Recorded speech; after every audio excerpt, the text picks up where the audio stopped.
大家好，这里是比你沾鬼。我现在很后悔当时为什么要去审判言情记，看得我全程老人与地铁手机，想关掉视频就觉得这逼苦不能白受，必须出期视频，哪怕小王爷又要关我禁闭，也得出了这口恶气。好了，废话不多说，心脏轰轰，彩弯汪汪。看这剧，80%的痛苦来自于罗云熙，一是因为罗云熙过于健硕阳刚的颜值和身材，让我的胃口反复横跳。有时候看到他整个头跟倒三妙脆角似的，就想吃零食。但一想到这个妙脆角是我们阿西喂的，就怕自己吃了雌激素过剩，导致食欲全无。二是因为罗云熙跟宋玉站一起，俩人没有丝毫的 CP 感，没糖硬凑，经常让人恍惚，这是 BG 还是4爱还是 GL？ 真费解呀！剩下20%的痛苦来自于剧情，剧方标榜轻喜剧探案，不禁让人怀疑剧方对这俩词儿有误会。母人姑娘，你是不是理解能力有问题啊？探案部分水且弱智，7集才讲完一个1、2集就能讲完的故事，笑点烂到上春晚都会被刷下来。浅放一段啊，原来家里面有只母老虎，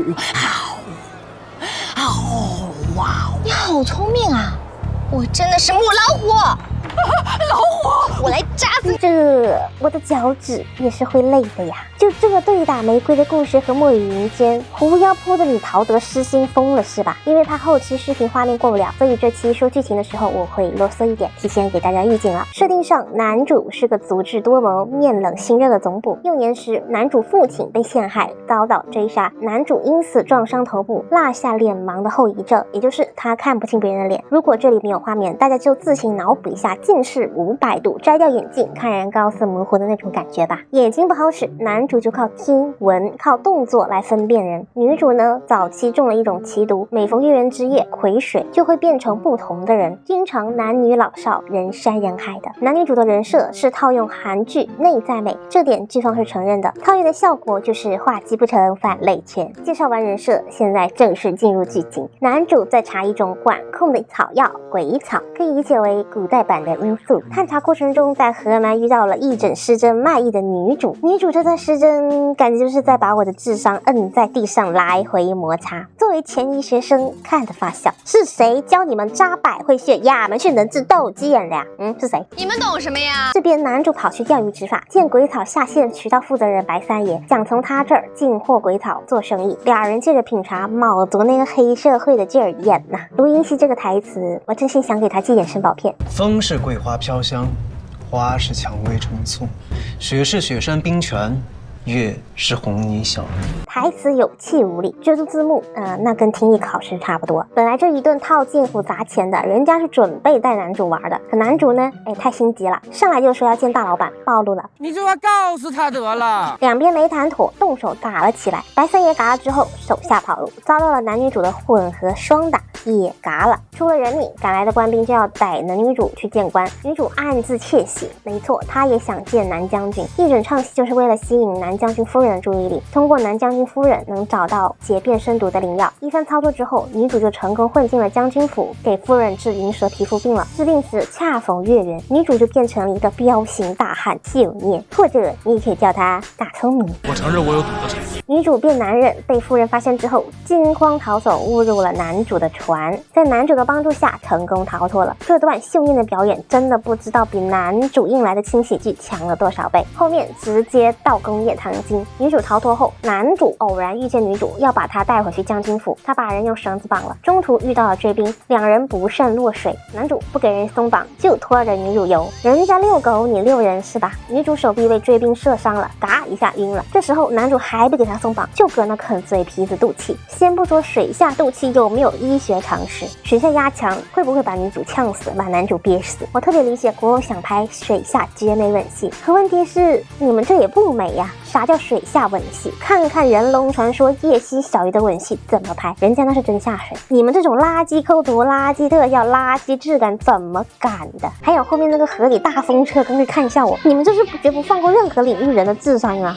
请问这个水下炫摸是什么东西啊？男女主掉进的是索马里亚大海沟是吧？你们轻喜剧原来是这么个喜剧法。男女主奇迹的从漩涡中逃生以后就被冲上岸了。男主醒了，发现女主昏迷了，也不探脉搏鼻息，上去就捏着嘴要亲。你说他脸盲王分不清人的五官，找嘴倒是找得很准呐。这不臭流氓吗？女主在被亲到之前及时醒了过来，娇嗔的吐槽男主亲了一次又一次，男主呢比女主还娇嗔。想什么呢？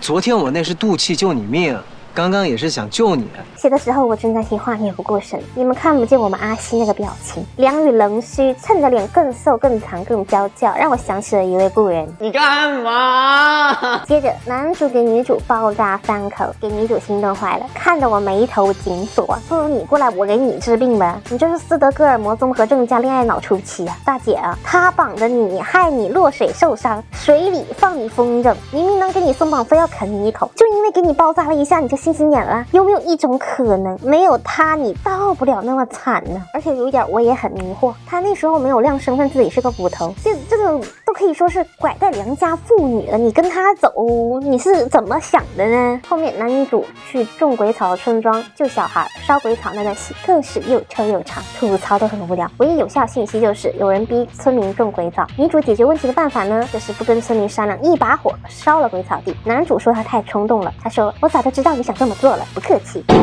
喂，要酒吗？智障到连剧粉弹幕都受不了的程度。所有里不存在消防知识，这里就不说了。就说女主作为一个大夫烧鬼草，有没有想过鬼草燃烧的气味可能致幻？这么大的量会危及多少人啊？明知道村民是被人胁迫才种鬼草的，你们倒是烧爽了，拍拍屁股走人，村民怎么办啊？我知道粉丝要说，那主角后面不是离开村子直接去收拾鬼草案的主谋了吗？那女主不烧鬼草，不打草惊蛇，直接走人去收拾主谋不好吗？中间这段时间非要给村民留一个屠村触发任务点是吧？其实这段烧掉村民鬼草的戏，跟前面男主给女主包扎都是一个作用，就是为了让女主在听完男主正义喊话之后，露出心动崇拜的神情。哇，他人好好啊，好正义呀！你没事吧？坑完村民，男女主就继续上路了。在饭店洗脚的时候，就发糖了。男主指责女主在秀念的事情上撒谎，烧鬼草太冲动，两件事情做的都很不靠谱，不值得信任。男主这里总结的是没有毛病的，女主呢，她被骂爽了，敢相信吗？原来我这么招人喜欢，你骂我一定是喜欢我吧？我们相识不过短短几日，你就把我总结的这么精准透彻，不是喜欢我是什么？我懂，编剧是想写出女主江湖游移的那种痞子感，跟男主正经总捕的那种反差萌。但一定要给女主安一个这么油腻自恋的台词吗？你要真拍一个下头女和娇娇男的爱情故事，那还蛮有看点的。幽默的地方在于编剧是真的想靠这个技巧来写轻喜剧，那我真是没话说了。女主撩完男主就被走进来的几个 NPC 造谣，还是造黄谣。女主每个月都会变身成不同的人，进出的时候被看到了。NPC 就说女主和她妈妈是做风月生意的，一直交往不同的男人。女主被气得边吃饭边戳盘子，男主拿糕点当暗器教训他们。我们女主就又心动了。晚上，女主喂马，因为白天被造谣的事情哭泣，男主远远的吹笛子安慰，女主就又心动了。第二天，男主决定放女主走，女主呢想借着男主的保护回到将军府，继续寻找解开变身族的灵药。这段我是真的不懂，怎么有人可以磕到的？宋轶为了演出那种灵动，1秒钟脸上8个小动作，堪比鸡血。卢云熙顶着画中了大地色眼影，不停的肾虚叹气加邪魅一笑。我问你，我不相信你。两人抱着胳膊东门对击，站一起跟姐俩似的。那娇俏的身板一边薄，性锁力拉满。要说你们在磕一种狠心的 GL， 那他俩还没有宋轶跟黄小磊有 GL 感啊。这俩人回到河门，成功的见到了南将军和夫人。演员呢是唐僧跟王一菲，演过《鬓边不是海棠红》的曹桂修和《长月烬明》的四英。两对官配一同框，突然我就有了一种世界 bug 被修复的感觉啊！原来你们这部剧是能拍出正常 BG 的呀。女主这边继续给将军夫人治病，男主想查鬼草案，继续老套路，借着做生意的名号找将军的罪证。男主和将军对话这场戏也很幽默，唐僧那边每句台词都中气十足，卢云熙这边看其吧唧嘴，用肾发音一条龙。我年轻的时候听说过一个威名赫赫的神捕，就是这个戏，物是人非啊。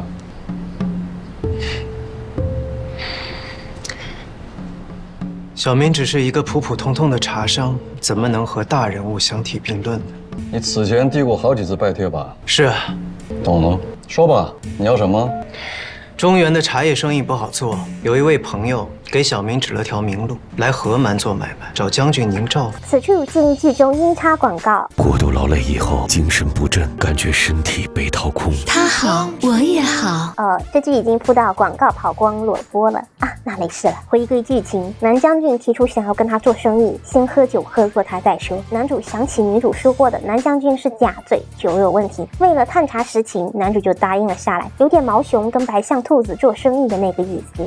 不知道是不是借鉴了呢？男主喝不过将军，女主就出来救场，把他带离战场了。于是我们工业糖精就又来了，男主就把女主壁咚在人家家走廊上，开始数女主的五官，这是眉毛，这是眼，这是鼻子，这是嘴。然后男主撒娇说想看烟花，靠在女主肩上，移花带雨，眼泪啪嗒啪嗒的。看我阿西绝美落泪，看她好娇好弱好美丽，看她如何艳压宋轶，何时才能停止这场闹剧？让我看个正常的 BG 戏。到这里就是前3集的内容，基本就是在工业糖精弱智包袱，判案不了一点。南将军还不是鬼草案的幕后主使，而是戏份很少的石榴姐剧里的酒馆老板娘，在完全没有铺垫的情况下，突然就变成了幕后大 boss。仅仅3集已经够义气了，我愣是挣扎2-3天才勉强2刷完。这剧男女主编剧问题都很大，但最硬控我的还是罗云熙。他在剧里可能是为了展现这个男主人物的傲娇和贵气，或者是因为他身板太瘦了想撑大，罗云熙就特别爱双手交叉在胸前走路，说不出的怪。为了表现男主这个人物脚下运筹帷幄的一面，罗云熙又特别爱邪魅一笑，经常能看见澹台烬的影子。我真的劝罗云熙增肥增肌吧，宋轶又白又瘦，美娇娘一样的女演员，她的荷尔蒙和气场居然都压不住，演 BG 简直是灾难。之前刷到她瘦成干了，直播吃蛋糕还说自己胖的视频，我都不是想吐槽她了，而是担心这个的身体状况。被他粉丝看到正主这样，保司工作室带他去看医生了，粉丝居然还能夸得出美男夸帅，你们的差别还蛮奇怪的耶。这部戏里罗云熙的演技虽然没有说长月烬明那么难评，但老毛病依旧。说的好听就是很爱逗爱抓镜头，说的难听就是死装，为了上热搜名场面演戏，巴不得每分每秒动动眉毛撇撇嘴来提升这个人物的美貌与智慧，每一帧都能跟润玉回眸一样被剪成各种混剪，被全网大推盛世美颜。我说你装累不累呀？真的多吃点吧。本来想着言行记可能画面不过有风险，想写下阿西分析的，打开他各种物料，月上重火之后的各种剧我都看不下去，很想帮他打120的程度，看久了都是一种视觉折磨。在你调整好状态之前，我劝阿西你也跟玉姐一样让观众歇一歇吧。好了，今天的吐槽就到这里，如果你觉得这个视频还可以的话，就请一键3连加关注支持一下新 UP 吧。立德和贝利讲鬼，我是晶晶，我是诺诺，